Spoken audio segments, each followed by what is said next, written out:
Vamos falar de mais uma visita do governador do estado aqui na Chapada Diamantina, que é muito bem-vindo e que é importante, né? A gente tem que valorizar muito isso, com apesar certeza. Quem se abre ele só dá um oi, né? E aí, como é que estão? Tudo bem? Tchau e benção. Ou manda um vídeo. Ou manda um vídeo. A Pan-American Energy, empresa global de energia, está inaugurando o complexo eólico Novo Horizonte. Só que ele está sendo inaugurado em Boninal.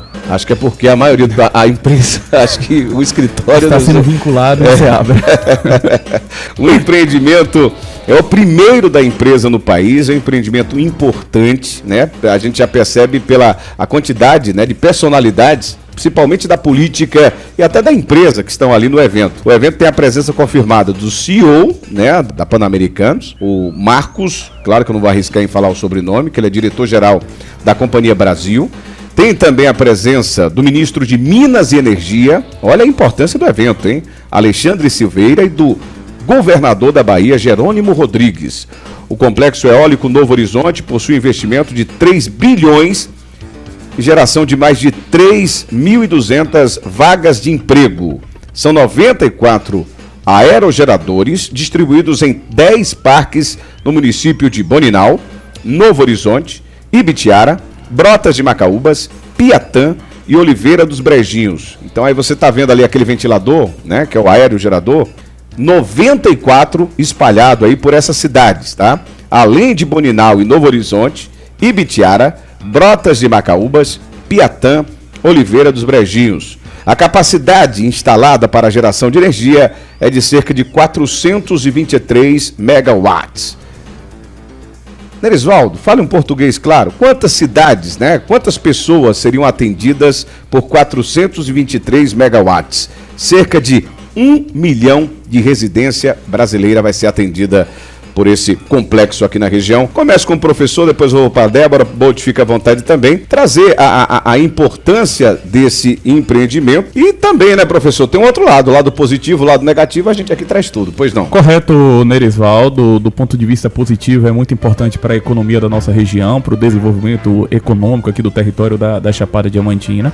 Mas, por outro lado, me preocupa muito porque eu espero que não seja a situação em pauta, mas espero que essa usina tenha sido instalada sobretudo em diálogo com as comunidades tradicionais, que são as comunidades que habitam, sobretudo, regiões mais afastadas, que é onde é colocado essas torres eólicas, certo? Porque a ciência, as pesquisas já apontam que existe consequências, sobretudo para as comunidades próximas. Eu tenho sempre essa preocupação em saber se houve esse diálogo com a comunidade, se houve de fato essa preparação, essa conscientização das pessoas e não apenas a implantação da usina com o argumento da geração de emprego e renda, que, como eu disse, é extremamente importante. Salvo engano, você disse que é mais de 3 mil empregos. 3.200 vagas. Isso é extremamente importante para a nossa região, que é carente de empresas nesse sentido da geração de emprego e renda, onde muitos ficam sujeitos apenas ao emprego direto à prefeitura, correto? Mas existe o lado, como você bem colocou, o lado positivo e o lado negativo no sentido aí das consequências para o meio ambiente, já que a própria ciência já aponta algumas consequências nesse sentido da energia eólica. Mas, de modo geral, é um empreendimento extremamente importante e a gente percebe o nível de importância, como você também destacou, principalmente pelas autoridades políticas que se fazem presente no evento, a exemplo do governador Jerônimo Rodrigues. E mais o ministro, né? E o ministro. Pois não, Débora?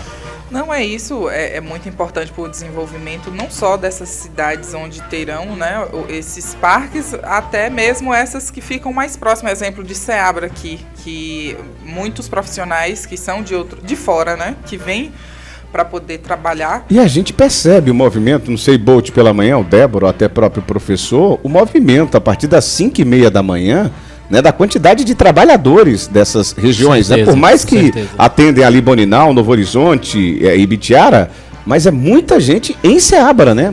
Os aluguéis, a gente já tira pela quantidade. Onde eu moro, tem um rapaz que ele trabalha em um parque e ele sai bem cedinho. Então 5 horas da manhã ele super movimentado aqui pela manhã. Tem um ônibus, eu acho que passa ali próximo ao Hotel Nélios, né? Tem ônibus que muita gente, então, na questão de emprego e do giro da economia. Correto. Inclusive o Hotel Asa Branca, né? Que fica hospedado lá. E assim, dá muita renda, porque essa empresa, a empresa agora, ela dá muita renda, principalmente aqui na cidade de Ceabra. E assim, a maioria das empresas hoje, ela exige que o trabalhador ele refaça, né, os exames de rotina anualmente, né? Você faz o raio-x, exame de sangue, faz de urina, para que você possa avaliar se o trabalhador está tudo bem, o trabalhador que ele é registrado. Então, nesse período vem muitas pessoas fazer coleta de exames, fazer raio-x, entre outros, fazer o ASO, né, que é a consulta periódica para atestar que o funcionário está tudo bem, que não teve nenhum problema com a empresa. Então é muita gente que vem.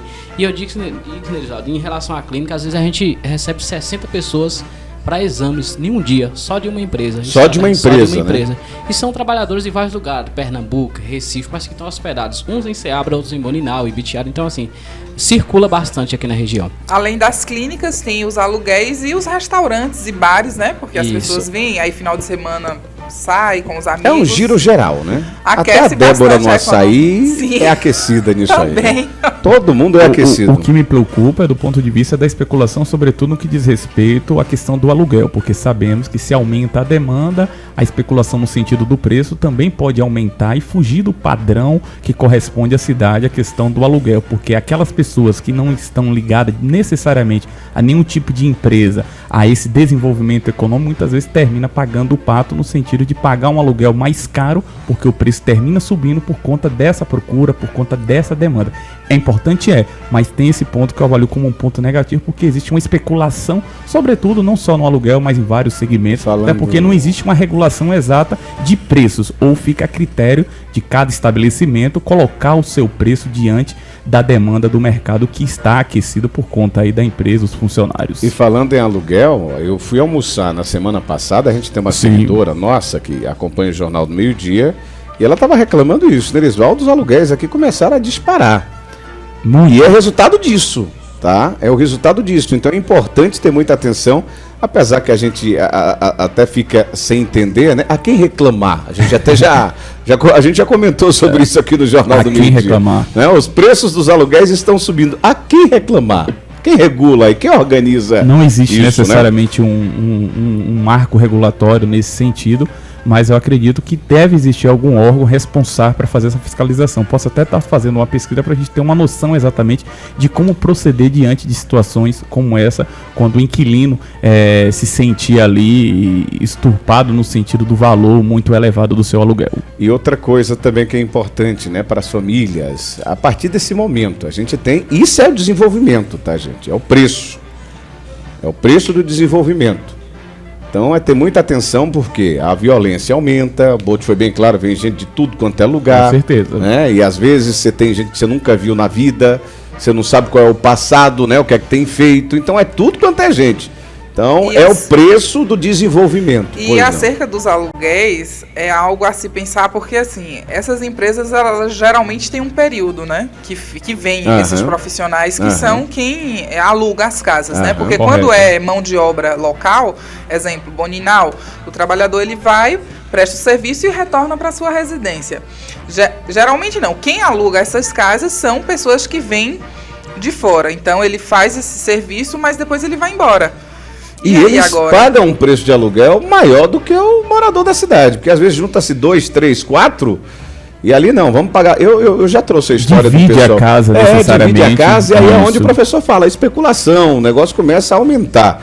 É bom ter atenção. E aí é uma consequência para o morador nativo da cidade, porque quando precisa necessariamente alugar um imóvel, ele termina pagando um preço qual não corresponde necessariamente à realidade dele e termina saindo mais caro necessariamente do que o trabalhador. Todo mundo paga o que essa empresa paga, né? Muitas vezes. Isso, porque muitas vezes o trabalhador também se enquadra dentro dessa situação a qual você colocou, a qual ele está dividindo o imóvel. E outro detalhe, depois que a empresa vai embora, ou depois que esses trabalhadores saem da empresa, eu nunca vi aluguel de imóvel baixar o preço. O preço que foi elevado nesse período, ele permanece. E a tendência é subir ainda mais, principalmente a depender do aluguel, que tem aí indicadores financeiros, seja o IPCA ou a própria taxa Selic, exatamente, inclusive um porquê da crítica à taxa Selic elevada, é porque termina afetando no reajuste de muitos imóveis no nosso país.